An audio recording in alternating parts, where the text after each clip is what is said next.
Probably since the bicentennial, Americans have begun to realize the rich engineering history of structures in America and find the importance of those structures.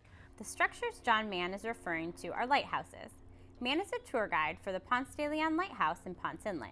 It's the tallest lighthouse in Florida and the third tallest lighthouse in the United States. This particular lighthouse is one of a series of tall coastal aids to navigation that was built by the United States Lighthouse Service to help, of course, navigators ply the various waters north and south of the east coast of Florida. The Ponce de Leon Lighthouse is a private and active aid to navigation, although it's not run by the Coast Guard.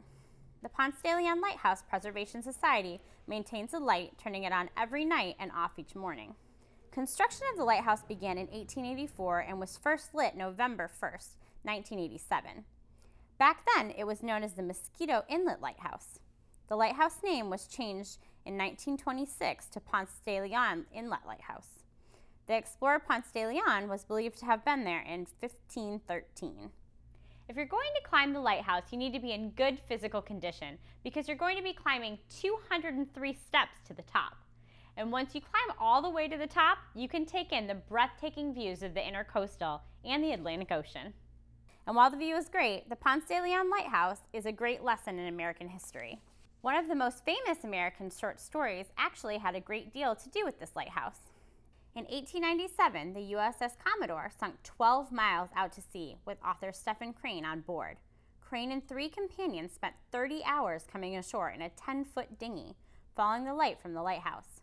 The sinking of the Commodore, in part, led to the author writing the famous short story, The Open Boat.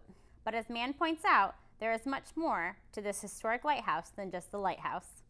In addition to the light tower itself, there are the 3 residences of the 3 keepers who were here, and also the outbuildings, which serve, in addition to the residences, as museums. The Lighthouse Museum has a large exhibit on the Commodore, as well as other historic artifacts through the end of 1997, representing Florida heritage, maritime tradition, and lighthouses of the world.